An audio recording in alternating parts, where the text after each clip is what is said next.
Assalamualaikum warahmatullahi wabarakatuh.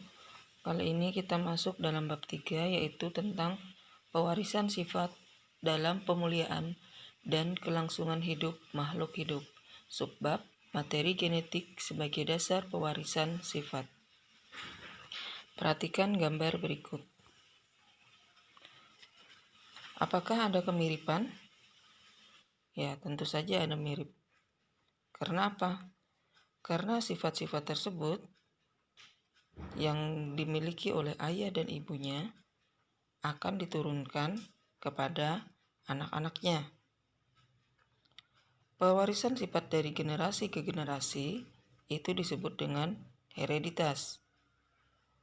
Sedangkan cabang ilmu biologi yang mempelajari tentang tata cara penurunan sifat dan dari induk kepada keturunan atau anak itu disebut dengan genetika.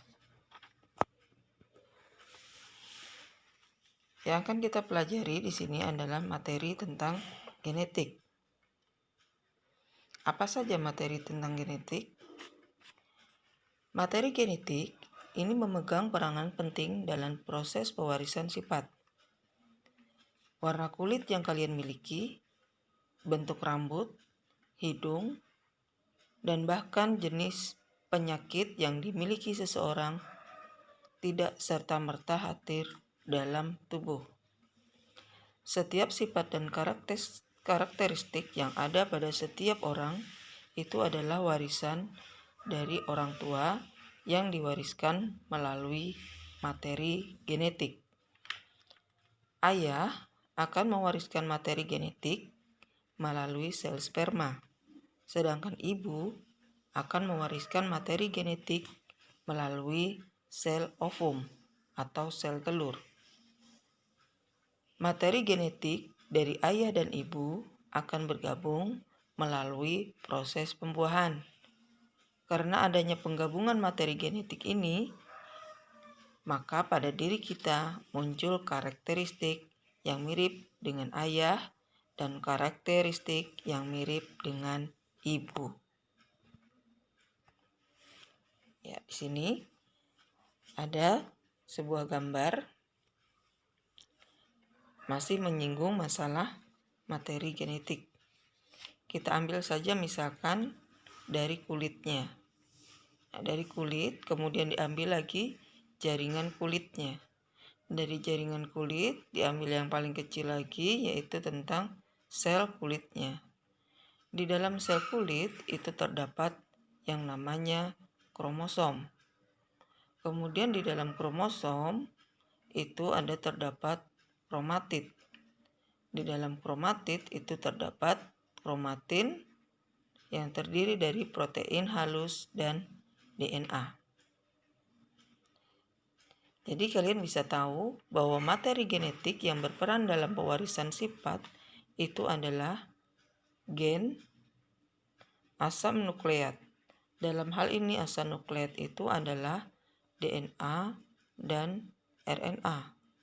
Serta materi genetik yang lain yang berperan itu adalah kromosom. Pada suatu untai DNA terdapat unit instruksi atau perintah yang mempengaruhi sifat atau menentukan karakteristik setiap makhluk hidup yang disebut dengan gen. Nah, jadi gen itu yang akan menentukan karakteristik dari setiap makhluk hidup. Informasi genetik yang menentukan karakteristik makhluk hidup itu disimpan di dalam DNA. Jadi DNA ini terletak di dalam inti sel. DNA melilit pada protein yang disebut dengan histon. Lilitan DNA dengan protein histon membentuk benang-benang kromatin. Pada sel akan membelah benang-benang kromatin ini akan memadat sehingga membentuk kromosom. Itu kalau kita bacanya dari dalam tadi dari DNA. Ya, di sini materi penyusun genetik yang pertama kita bahas satu persatu, yaitu kromosom. Kromosom ini adalah struktur berbentuk batang yang terdiri atas dua komponen molekul, yaitu protein dan asam nukleat. Perhatikan bagian-bagian daripada kromosom. Yang pertama ada lengan atau yang disebut juga dengan kromatid. Kromatid, ya. Ini adalah badan kromosom yang berisi kromonema. Kemudian sentromer atau kinektor. Ini adalah pusat yang membagi kromosom menjadi dua lengan. Kemudian kromomer, bagian dari kromonema yang mengalami penebalan. Telomer, bagian ujung kromosom yang fungsinya untuk menghalangi terjadinya pelekatan antar kromosom serta menjaga agar DNA di dalamnya tidak mudah terurai. Satelit adalah ujung kromosom yang mengalami konstriksi sekunder. Pahami bagian daripada kromosom. Berdasarkan letak sentromernya, kromosom dibagi menjadi 4 tipe. Yang pertama metasentrik, apabila sentromernya tepat berada di tengah. Kemudian akosentrik, apabila sentromernya terletak di ujung kromatid, yang menyebabkan satu kromatid lebih panjang dari yang lain. Jadi seperti huruf C. Kemudian tipe submetasentrik. Sentromer tidak tepat di tengah kromatid dan tidak membagi sama panjang, seperti huruf L. Kemudian tipe telosentrik. Ini sentromernya terletak di ujung kromatid. Berdasarkan fungsinya, kromosom dibagi menjadi dua tipe. Ada autosom, itu adalah kromosom tubuh yang berjumlah, kalau pada manusia itu jumlahnya 44 buah atau 22 pasang. Kemudian gonosom itu adalah kromosom kelamin. Kromosom yang menentukan jenis kelamin. Kalau perempuan itu memiliki gonosom XX dan laki-laki memiliki gonosom XY.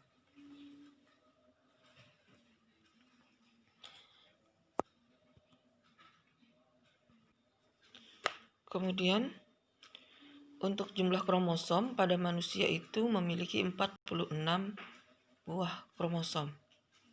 Makanya di situ tadi pada kromosom tubuh itu ada 44 buah. Berarti 2 buahnya itu adalah kromosom kelamin atau 22 buah pasang kromosom tubuh, sedangkan satu pasangnya itu adalah gonosom atau kromosom kelamin. Jadi masing-masing organisme itu tidak memiliki kromosom yang sama, berbeda-beda. Seperti contohnya manusia itu tadi 46 buah, simpanse 48, merpati 80, jagung 20, kentang 48 buah kromosom. Pada sel kelamin atau sel gamet itu memiliki satu set kromosom haploid yang terdiri dari 23 buah kromosom dengan komposisinya sebagai berikut. Untuk sel sperma kita tulisnya itu adalah 22A. A itu adalah autosom plus X Itu kalau perempuan. Ya, kalau perempuan. Ya. Kalaunya laki-laki atau sel sperma 22A plus X atau 22A plus Y. A menunjukkan autosom. Kemudian pada sel tubuh atau sel somatik itu memiliki 2 set kromosom diploid yang terdiri dari 23 pasang kromosom atau 46 buah kromosom. Kalaunya pria itu 22 AA plus XY. AA itu berarti kan alelnya itu bukan alel. Kromosomnya itu sepasang. Atau kalau kita tulis dalam bentuk berapa buahnya, 44A plus XY atau 46, XY. Sedangkan pada wanita itu 22 AA plus XX atau 44A plus XX atau bisa juga ditulis dengan 46 atau XX. Kemudian DNA. DNA ini kepanjangannya dari deoksiribonukleik acid, asam nukleat yang menyimpan semua informasi biologis yang unik dari setiap makhluk hidup dan beberapa virus. Tiap nukleotida terdiri dari 3 komponen utama, yaitu gugus fosfat, gula deoksiribosa, dan basa nitrogen. Nah, pada DNA itu sendiri, nukleobasa yang ditemukan itu adalah ada adenin, guanin, sitosin, dan timin. Fungsi DNA untuk menyimpan dan menentukan karakteristik biologis pada makhluk hidup yang sesuai dengan pengaturan koneksi. Kemudian fungsi lainnya sebagai pembawa informasi genetik, membuat protein dalam duplikasi diri dan pewarisan sifat, kode untuk mengaktifkan protein sebagai ekspresi informasi genetik, dan juga pengarah sintetis RNA pada sebuah proses kimia dan transkripsi. Ini gambarnya ya. Kamu bisa lihat, ini adalah gambar dari DNA. Nah, jadi DNA itu merupakan rantai panjang ya, yang terdiri dari ratusan atau bahkan ribuan gen. Ini terdiri dari apa ini namanya? Pilinannya itu ganda. Makanya di sini disebut dengan double helix. Ini ada juga DNA leadernya, pasangannya itu ya berarti ya. Pasangannya. Ya, kemudian RNA, asam nukleat berantai tunggal yang tersusun atas monomer nukleotida dengan gula ribosa. Jadi kalau DNA tadi kan rantainya rantai ganda, sedangkan RNA adalah rantai tunggal. Jadi berbentuk pita tunggal dan tidak berpilin. Tiap RNA akan polinukleotida yang tersusun atas banyak ribonukleotida. Tiap ribonukleotida tersusun atas gula ribosa, basa nitrogen, dan asam fosfat. Basa nitrogen RNA itu dibedakan menjadi purin, basa purin, dan basa pirimidin. Basa purinnya sama dengan DNA yang tersusun dari adenin, guanin, sedangkan basa pirimidinnya berbeda dengan DNA, yaitu tersusun atas sitosin dan urasil. Gambarnya, pilinannya cuma ada satu buah. Itu jadi salah satu pembeda antara RNA dengan DNA. Kita lihat Perbedaan antara DNA dan RNA dari sisi letaknya. Kalau DNA itu ada di dalam inti sel, sedangkan RNA itu ada di dalam inti sel, juga di dalam sitoplasma dan ribosom. Kemudian dari segi bentuknya kalau DNA pita spiral ganda, sedangkan RNA pita tunggal. Dari segi komponen gula, DNA itu mengandung deoksiribosa, sedangkan RNA itu adalah ribosa. Dari segi ukurannya, DNA itu sangat panjang, sedangkan RNA pendek. Basa nitrogennya DNA purin, adenin, guanin, pirimidinnya sitosin dan timin. Sedangkan RNA purinnya adenin, guanin, pirimidinnya sitosin dan urasil. Kadarnya tidak dipengaruhi oleh kecepatan sintetis protein, itu DNA, sedangkan RNA berubah menurut kecepatan sintetis protein. Kemudian fungsinya, kalau DNA mengendalikan faktor keturunan dan sintetis protein, sedangkan RNA itu adalah untuk sintetis protein. Kemudian materi genetik yang berikutnya adalah gen. Gen ini adalah pewarisan sifat bagi organisme makhluk hidup. Di dalam kromosom itu kan tadi terdapat substansi genetik yang dapat menentukan sifat individu, yaitu DNA. DNA membawa genetik berupa basa-basa nitrogen. Segmen DNA akan mengkode sifat tertentu. Segmen-segmen DNA tersebut itu adalah gen. Nah, ini di dalam sel terdapat kromosom. Di dalam kromosom itu terdapat gen. Di dalam DNA. Nih, kamu lihat sini ya. Ini ada gen yang terletak pada lokus bersesuaian pada pasangan kromosom homolog. Ini yang disebut dengan alel. Nah, ini yang berwarna ini ada alel. Kalau alelnya itu lebih dari satu, maka disebut dengan alel ganda. Ya, kemudian jenis sifat yang diturunkan makhluk hidup. Ada yang sifat yang tidak tampak dari luar, itu yang disebut dengan genotip. Kemudian sifat yang tampak dari luar itu disebut dengan fenotip. Genotip itu biasanya dinyatakan dengan simbol huruf. Simbol genotip menggunakan huruf besar, bisa juga huruf kecil.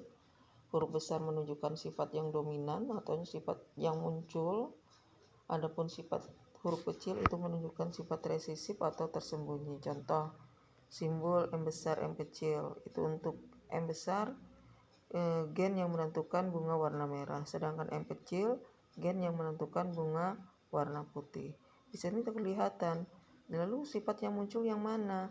Karena M besar itu adalah gen yang menentukan bunga warna merah dan bersifat dominan, sedangkan M kecil itu bersifat resesif atau tersembunyi, maka M besar, M kecil itu adalah warna merah. Itu kalau fenotipnya atau sifat yang tampak dari luar.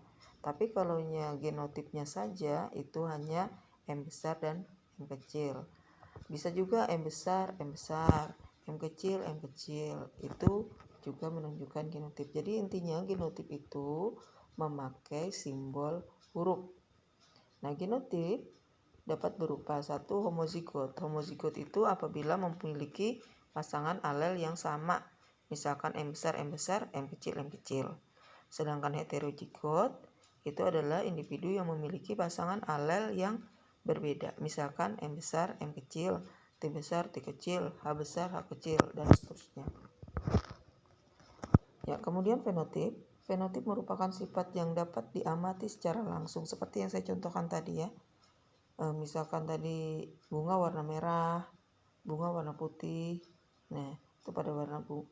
Nih, jadi contohnya itu pada warna bunga, warna rambut, panjang telinga, kemudian bentuk kaki dan lain sebagainya. Nah, itu adalah sifat yang tampak dari luar. Ya, mungkin hari ini sampai di sini dulu materinya. Jangan lupa latihan soalnya saya kasih kalian di e-learning, dan soalnya itu sama dengan minggu kemarin, yaitu sama soal dengan di LKS. Jadi silahkan kalian memilih mau mengerjakan di e-learning saja atau di LKS saja. Ya, kemudian kalau yang mengerjakan di LKS itu fotokan lalu kirim ke WA pribadi, sehingga tidak ada alasan lagi bagi kalian untuk tidak mengerjakan dengan alasan e-learning tidak bisa dibuka, karena saya menerima juga dalam bentuk WA. Ya, sekian dulu dari saya akhiri dengan wabillahi taufik wal hidayah. Assalamualaikum warahmatullahi wabarakatuh.